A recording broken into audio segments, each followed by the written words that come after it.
مولاي صل وسلم دائما أبدا على نبيك خير خلق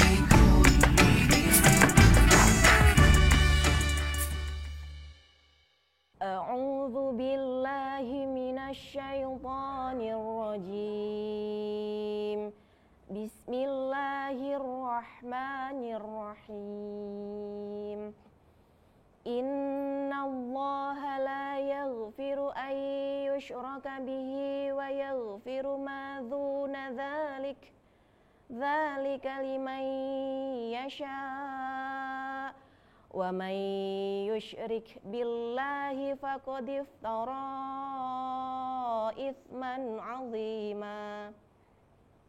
Artinya, sesungguhnya Allah tidak akan mengampuni dosa karena mempersekutukannya, dan Dia mengampuni dosa yang selain syirik itu bagi siapa yang Dia kehendaki.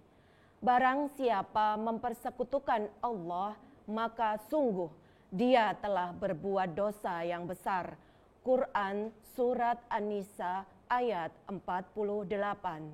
Shadaqallahul azim.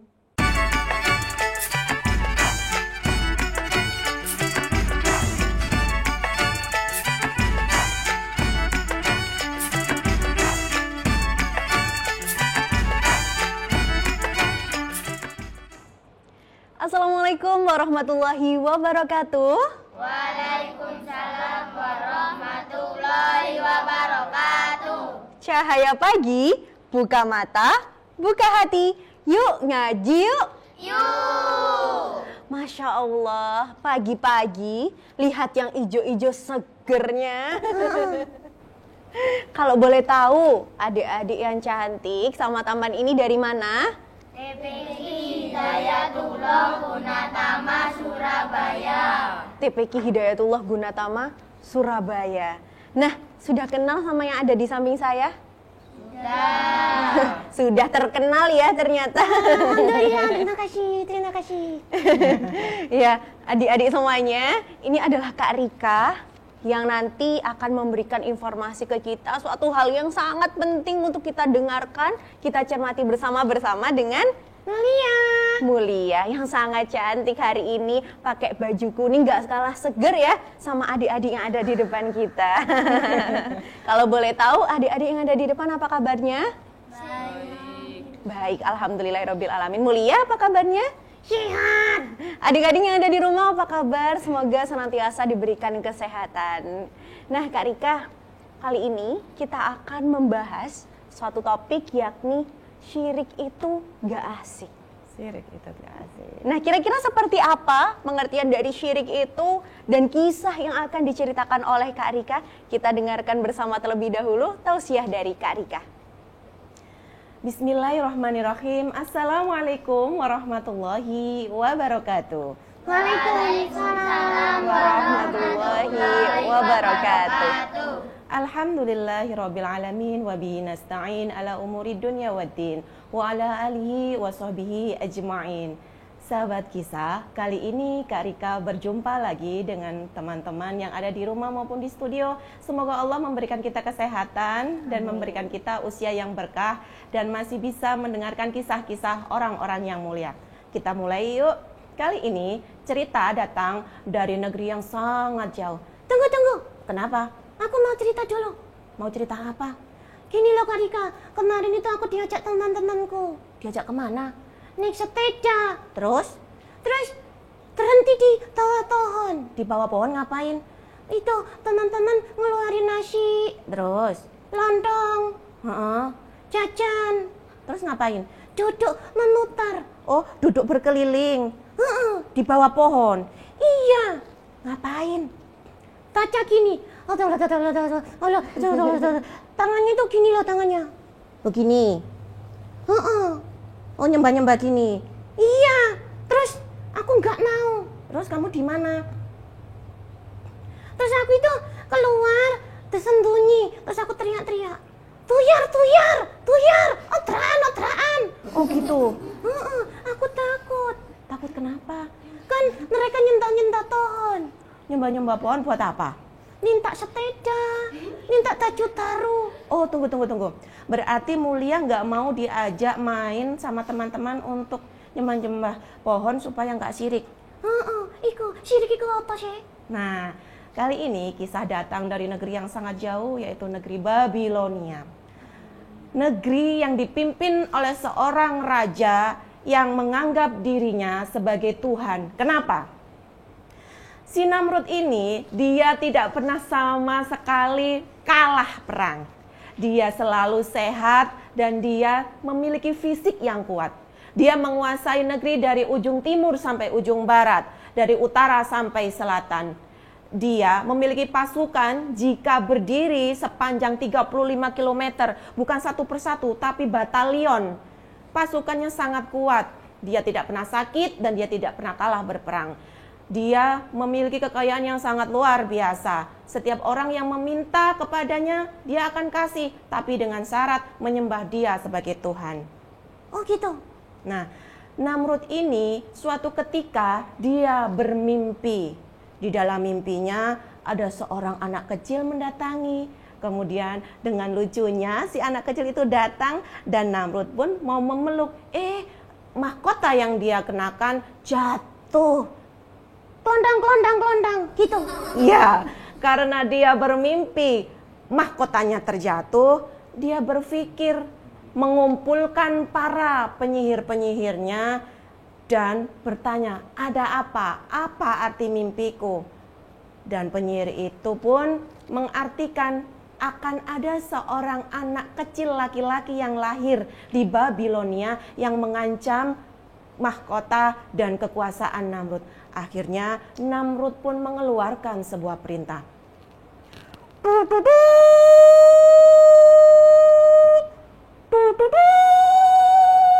Pasukan, kumpulkan semua panglima. Aku mengeluarkan titah. Bunuh semua anak laki-laki yang baru lahir atau yang masih kecil yang merangkak. Bunuh mereka. Aku tidak mau ada anak laki-laki hidup di negaraku. Cari sampai ke pelosok desa. Jika masih ada yang hamil, periksa. Jangan ada yang melahirkan anak laki-laki. Semua orang warga Babilonia ketakutan. Dan itu menjadi tahun-tahun mengerikan bagi mereka. Ibu-ibu yang lama tidak memiliki anak, ketika lahir, anaknya laki-laki dibunuh. Sedihlah ibu. Kemudian lambat tahun ada seorang perempuan hamil. Dia adalah istri dari Bapak Azar. Karena Azar ini memiliki kepercayaan Namrud mengukir patung, maka Namrud menghadiahkan Bapak Azar sebuah hutan larangan. Hutan yang tidak boleh dimasuki oleh siapapun kecuali keluarga Bapak Azar dan orang kerajaan. Dibawalah istrinya masuk ke dalam hutan karena kondisinya hamil. Takut akan dibunuh karena belum tahu apa jenis kelamin anaknya nanti. Ketika di hutan, Bapak Azar berpesan, jangan menyalakan api saat malam. Aku akan mengirimkan makanan ketika pagi. Nahor dan Haran akan mengirimkan makanan kepadamu, ibu. Tetap di hutan, jangan keluar-keluar. Sampai kondisi negara stabil. Aku takut anak kita laki-laki. Maka istri dari Bapak Azar tetap berada di hutan. Sampailah tiba waktu melahirkan. Bayi ini lahir. Bayinya sudah lahir. Berjenis kelamin apa teman-teman? Ternyata jenis kelaminnya laki-laki. Dan putra itu diberi nama Ibrahim. Manusia mulia yang akan tercatat dan akan selalu kita bacakan sholawat kepadanya, yaitu bapaknya para nabi. Semua keturunannya mulia. Nabi Ibrahim ketika bayi, semua negara di Babilonia masih dalam kondisi tegang dan protes pun muncul dari warga.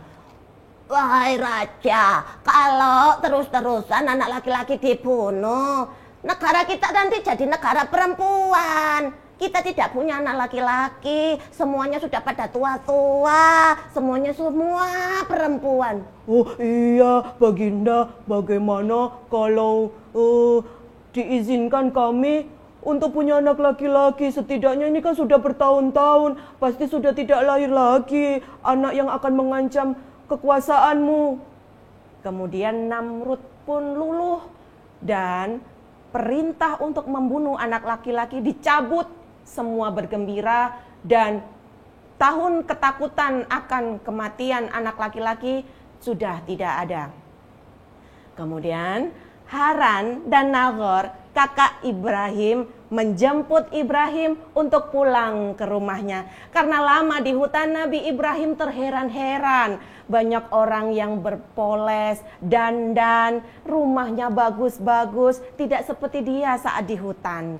Suatu ketika di rumahnya banyak sekali patung-patung yang dipahat oleh bapaknya yang bernama Azar. Kakaknya Nagor dan Haran punya tugas membantu ayahnya. Apakah itu? Menjual patung-patung bikinan bapaknya. Suatu hari kakak dan adik itu diminta untuk berjualan patung. Karena Ibrahim masih kecil, dia tidak punya pengalaman, dia hanya diberikan 3 patung saja.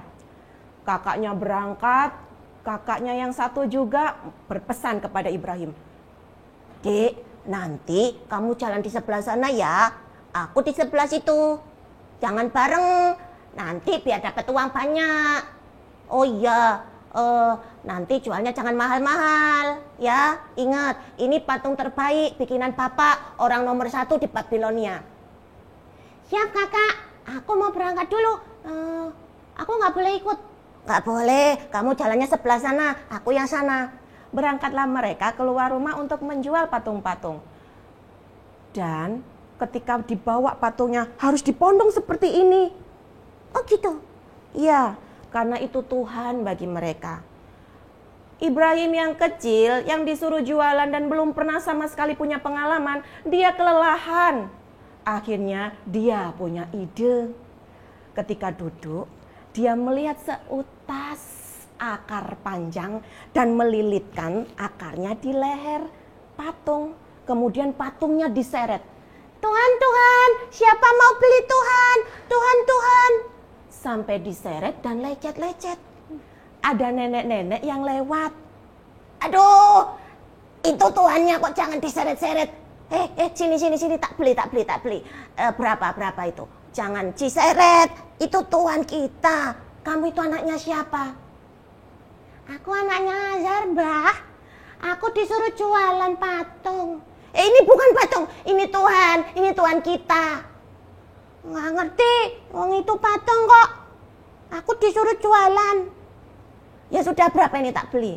Keesokan harinya Ibrahim ternyata dia berhasil menjual patung-patung bikinan ayahnya. Di hari berikutnya dia jualan lagi dan dia punya ide seperti itu lagi. Ditali lehernya patung-patung itu, ditarik lagi, diseret-seret. Tuhan, Tuhan, siapa mau beli Tuhan? Si nenek ketemu lagi, dibeli lagi. Kan lama-lama berkumpul patung-patung yang ada di rumah nenek. Kemudian dibawalah Ibrahim bertemu dengan ayahnya. Papa Azar, itu apa anakmu toh? Kok tuannya kok diseret-seret? Gimana? Oh, di rumahku sudah banyak patung. Ini sudah rusak semua. Jadi jelek toh patungnya. Tuhan kita, waduh, jadinya beset-beset. Sejak saat itu ayah Nabi Ibrahim, si Azar, melarang putranya yang bernama Ibrahim untuk berjualan Tuhan. Nah, Ibrahim yang kecil, dia penasaran sekali. Kenapa orang-orang menyembah-nyembah patung? Suatu saat dia duduk melamun. Apa betul Tuhan itu patung ini ya? Itu bintang. Apa itu Tuhanku ya? Tapi kalau malam hilang, ganti pagi, apa matahari itu Tuhanku? Tapi kalau sore hilang. Apa itu Tuhanku? Apa langit itu Tuhanku ya? Pertanyaan demi pertanyaan selalu berada di kepala Ibrahim. Dia yakin bahwa ada yang menciptakan langit, bumi, dan seisinya. Sejak saat itu, Ibrahim tidak pernah mengikuti kebiasaan keluarganya, kebiasaan orang-orang Babilonia untuk menyembah-nyembah patung. Orang Babilonia memiliki sebuah kuil yang sangat besar sekali. Ada seorang patung yang buatan pemahat ternama, yaitu Azar, dan dipajang di kuil itu. Itulah patung Namrud. Dan banyak patung-patung yang lain. Yang tidak mampu membuat patung, mereka membuat dari adonan kue. Setelah jadi bentuk seperti patung, baru dimakan. Tuhan kok dimakan? Nah, makanya itu. Ketika mereka setiap 7 tahun sekali mengadakan sebuah perayaan, mereka berpesta pora, menari, berjoget-joget, Nabi Ibrahim mulai masuk ke dalam kuil, mengambil kapak ayahnya dan merusak semua patung-patung yang ada di dalam kuil. Hanya menyisakan satu patung dan mengalungkan kapak di leher patung yang paling besar. Setelah mereka berpesta pora, berjoget-joget, bernyanyi-nyanyi dengan gembira, melihat itu mereka marah semuanya dan menuduh Ibrahim yang merusak. Kenapa? Karena Nabi Ibrahim tidak pernah ikut berpesta. Nabi Ibrahim dituduh dan kemudian Nabi Ibrahim berkata, "Wahai penduduk Babilonia, jika memang aku yang merusak, lihat ada patung yang paling besar dan berkalung kapak. Dia yang merusaknya." Dan orang-orang pun berteriak, "Tidak mungkin, tidak mungkin. Kan patung tidak bisa bergerak. Tidak mungkin dia yang merusaknya. Pasti kau, Ibrahim." Lihat wahai orang-orang Babilonia, patung tidak akan bisa bergerak dan aku memang merusaknya. Kalian sekarang harus percaya bahwa patung tidak akan bisa apa-apa. Maka sembahlah Allah, satu-satunya Tuhan pencipta alam semesta ini. Semua orang mulai bingung dan semua orang mulai bertanya-tanya. Oh, betul kata Ibrahim, patung tidak mungkin bergerak. Dan Namrud, seorang raja yang sombong, manusia biasa yang menganggap dirinya Tuhan, meminta pasukannya untuk menangkap Ibrahim. "Pasukan, tangkap Ibrahim. Ikat dia dan semua warga Babilonia wajib mengumpulkan kayu bakar sebanyak sepeluk tubuh untuk membakar Ibrahim." Semua orang berkumpul dan mengumpulkan kayu bakar sampai setinggi gunung. Dan Nabi Ibrahim dilempar dari ketinggian sampai masuk ke dalam api. Berapa hari nyalanya? Lama ya? Berhari-hari. Bahkan ada sebuah riwayat mengatakan ada 2 binatang yang mengikuti perintah orang baik dan orang jahat. Seekor cicak, dia meniup-niup api supaya nyala api menyala. Dia adalah pengikut iblis. Sedangkan yang satunya berpihak kepada Nabi Ibrahim, seekor burung pipit kecil yang dia meludah untuk mendinginkan api yang sangat besar. Subhanallah walhamdulillah, dengan kekuatan Allah tidak ada manusia, tidak ada satupun kekuatan yang bisa menyentuh kulit Nabi Ibrahim. Ketika api padam, keluarlah Nabi Ibrahim dengan sehat walafiat. Namrud bertambah marah dan dia semakin sombong bahwa Ibrahim memiliki sihir. Oh, begitu. Nah, seperti itu Kak Tania, orang-orang di Babilonia mereka sirik karena takut kepada Namrud. Sampai tercengang ya. Semuanya sampai ngelihatin ceritanya luar biasa sampai ada orang dibakar, itu Nabi Ibrahim ya Kak. Betul sekali. Masya Allah, ternyata masih kuat, ternyata masih sehat walafiat. Nah, adik-adik ini sebenarnya dari tadi merhatiin karena paham atau bingung sih apa sebenarnya syirik? Ada yang mau nanya nggak? Oh iya, Oke. boleh, silahkan. Syirik itu apa sih, Kak? Nah, benar kan ya? Meskipun paham ceritanya, tapi mereka sebenarnya nggak paham. Syirik itu apa sih, Kak? Oke. Tadi penduduk Babilonia mereka menyembah apa? Menyembah patung, menyembah benda, menyembah sesuatu yang tidak bergerak, sesuatu yang diciptakan oleh manusia itu sendiri. Syirik itu adalah menyembah selain Allah.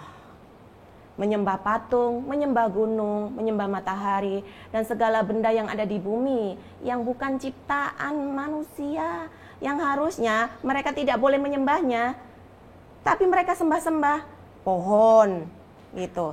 Dan asal mula syirik itu, Masya Allah, berawal dari bisikan iblis. Iblis itu dahulu sebelum manusia diturunkan ke bumi, sebelum zaman Nabi Adam, iblis menguasai bumi. Mereka menjadi khalifah, tapi ternyata tidak amanah. Mereka merusak bumi, berketurunan, beranak pinak, tapi mereka tidak tunduk kepada Allah. Bumi dirusak. Dan akhirnya Allah memerintahkan malaikat untuk mengusir para iblis yang ada di bumi. Kemana mereka? Mereka itu lari ke gunung, lari ke laut, ke tengah-tengah pusaran air. Mereka ke pohon-pohon yang angker, mereka ke tempat-tempat yang tidak ada manusianya. Maka jangan sekali-sekali datang kepada orang yang mengaku dirinya pintar atau paranormal. Karena mereka belajarnya kemana? Mereka bukan belajar ke pesantren, mereka bukan belajar tentang ilmu agama yang betul, tapi mereka mencari ilmu hitam, datang ke gunung, puasa 7 hari, berapa lama, dan mereka bersekutu dengan jin, bersekutu dengan setan. Mereka memberikan ilmu yang itu bukan dari Allah, itu adalah ilmu dari iblis atau setan. Nah, itu tadi ya, penjelasan mengenai syirik adalah orang yang mempercayai selain kepada Allah Subhanahu wa Ta'ala. Ada pertanyaan lain dari adik-adik yang ada di sini? Ya, boleh, silahkan. Apa saja contoh-contoh syirik, Kak? Oke, pertanyaannya adalah Kak Rika, selain tadi ya, mungkin contoh syirik adalah menyembah patung. Ada nggak sih contoh lain dari syirik ini? Oh, banyak sekali ya Mulia ya. Contohnya, Itu loh Kak, kalau orang pakai cincin, pakai gelang. loh kan pakai cincin, pakai gelang udah biasa. Tuh kan itu. Oh, Kak Rika tahu. Pakai cincin yang ada ilmunya supaya bisa kebal. Oh iya. Itu juga termasuk syirik. Memakai kalung yang ada ikatannya hitam gitu supaya kita dicintai sama orang. Pakai sabuk supaya kita kalau melamar pekerjaan mudah diterima. Terus ini ada bentuknya itu tulisan Arab, kemudian dicelupkan ke air, diminum supaya lulus kalau ujian. Itu juga bentuk-bentuk syirik. Kemudian bersumpah selain atas nama Allah. Itu juga termasuk syirik. Kemudian kita percaya dengan paranormal. Itu juga termasuk syirik. Terus hati-hati teman-teman, jika ada di rumah ada lukisan bertuliskan Arab, tidak seperti Al-Quran, tulisannya miring-miring, kemudian terlepas-lepas, tidak bisa dibaca. Itu juga hati-hati, itu adalah pintu gerbangnya jin yang bisa membuat kita tergantung kepada benda itu. Kalau tidak ada benda itu, rumah kita jadi gelap. Kalau tidak ada benda itu, rumah kita panas terasa, kemudian sering bertengkar. Tidak ada orang yang mau main, dagangannya sepi. Nah, seperti itu. Hati-hati. Nah, Kak Rika mungkin masih nyambung sama itu juga ya. Kadang kan ada orang yang sakit, tapi minta pertolongannya itu bukan ke dokter ya, tapi istilahnya orang pinter gitulah. Menurut Kak Rika itu seperti apa sih? Ada hubungannya nggak sih sama syirik itu? Gimana Mulia? Orang pintar itu yang itu dosen gitu ta? Oh, bukan dong. Bukan ya. Nah, dalam pengertian orang pintar itu Mulia, orang yang dia punya ilmu bisa menerawang. Oh, Iya, tembus tandang. bukan. Maksudnya dia itu tahu lebih dulu ketimbang orang-orang yang lain. Oh gitu. Dari mana itu? Teman-teman, sahabat kisah mulia semuanya, ketika bulan Ramadan, langit itu tertutup oleh segolongan jin, setan, dan iblis. Langit akan ditutup dan hanya boleh malaikat yang ada di langit. ketika iblis atau setan mencari berita, maka mereka saling naik ke pundak-pundak temannya sampai menuju ke langit. Sampai di langit, ketahuan malaikat, maka setan itu akan ditembak. Maka jika melihat bintang jatuh, itu adalah malaikat yang menembak iblis supaya dia jatuh, supaya tidak menguping berita yang ada di langit. Jadi iblis itu dia sukanya kepo, mendengar sesuatu dari langit dan memberitakannya kemana? Ke orang pintar, ke dukun-dukun, ke paranormal. Jadi dukun paranormal itu nggak pintar, mereka dapat informasinya itu dari iblis. Mereka bersekutu dengan iblis. Begitu. Jadi jangan dipercaya kiamat sekian, kemudian nanti akan ada hujan emas gitu ya. Jangan dipercaya. Rasulullah mengetahui berita yang ada di langit dari siapa?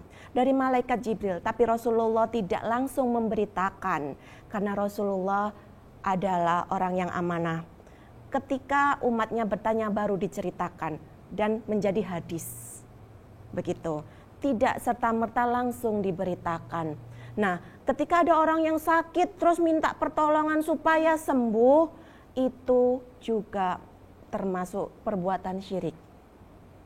Kalau sudah tahu badannya sakit, minum obat. Ke dokter. Tahu nggak kalau ada orang sakit kemudian ditransfer di telur, terus telurnya keluar itu taku, jarum. Nah, jangan percaya teman-teman. Itu tidak ilmiah, itu tidak scientific, itu melanggar kode etik medis. Kan kalau cari penyakitnya, maka harus ke dokter, periksa dulu. Terus kalau nggak ada penyakitnya? Nah, jika tidak ada penyakitnya, Rasulullah mengajarkan kita. Ada. Apakah itu? Yang pertama, Allah itu sudah mengajarkan kita beberapa ayat atau surat Al-Quran untuk menyembuhkan diri kita sendiri. Membaca surat Al-Fatihah, membaca ayat kursi, dan 3 surat muawizat atau surat terakhir dari Al-Quran. Kemudian ditempelkan di badannya yang sakit dan minta pertolongannya sama Allah. Kan ada doa tuh, doa untuk menyembuhkan penyakit. Allahumma rabbanas adhibil ba'sa anta safi. Nah itu, dan selanjutnya, maka kita wajib untuk berikhtiar minum obat kalau masih sakit, terus berdoa. Kalau tidak bisa, nah teman-teman, jika tidak ketahuan secara medis, kita bisa ruqyah syariah. Kita diobati dengan ayat-ayat Al-Quran. Begitu Kak. Nah, itu tadi Kak Rika sudah menjelaskan banyak sekali mengenai syirik dari contoh-contohnya dan juga yang lainnya. Sekarang giliran Kak Rika memberikan kesimpulan kepada kita semua di episode kali ini. Terima kasih Kak Tania. Alhamdulillah, syirik itu adalah perbuatan yang tidak disukai Allah. Siapapun yang melakukan ketika dia sholat, maka sholatnya tidak akan diterima selama 40 hari. Apakah yang terjadi dengan Namrud, seorang manusia yang sombong? Maka dia kalah dengan seekor nyamuk kecil. Dia masuk melalui hidung dan bersarang di kepalanya. Selama beberapa puluh tahun, bahkan ada yang riwayat mengatakan 400 tahun. Dan ketika dia merasakan kepalanya dihabisi darahnya oleh nyamuk, dia memukul kepalanya dan sebuah riwayat mengatakan si nyamuk ini keluar sebesar burung pipit dari kepalanya. Sebuah hukuman yang sangat luar biasa yang dicontohkan ribuan tahun yang lalu. Orang yang melakukan syirik, Allah tidak suka dan Allah langsung yang menghukumnya. Yuk teman-teman, kita jangan menyembah selain kepada Allah Subhanahu wa Ta'ala. Hilangkan semua pikiran bahwa kita tidak ada penolong. Tahu tidak bahwa Rasulullah ketika dikejar oleh orang-orang jahiliyah bersama Abu Bakar dan berdiam di sebuah gua yang bernama Thur, Abu Bakar ketakutan, tapi Rasulullah menguatkan bahwa hanya Allah satu-satunya yang bisa menyelamatkan. Jangan pernah menyembah kepada selain Allah. Nah, luar biasa. Kak Rika, ada parikan nggak kayak biasanya? Oh iya dong. Oh iya, boleh. Oke, Mulia yang berparikan, oke? Oke. Jaga tingkir arat suntik. Hati-hati karo perkara Syirik. Semoga kita semua juga dilindungi oleh Allah dari perbuatan syirik. Amin amin ya rabbal alamin. Adik-adik sudah paham semua pengertian tentang syirik yang mungkin kemarin masih belum paham. Boleh nggak ya kita menyembah selain Allah? Ternyata jawabannya adalah tidak boleh. Nah, sekaligus ini juga menutup perjumpaan kita di episode kali ini ya Kak Rika. Sudah panjang dan cukup informatif juga episode kali ini. Untuk itu saya akhiri, sampai jumpa. Wassalamualaikum warahmatullahi wabarakatuh. Waalaikumsalam warahmatullahi wabarakatuh.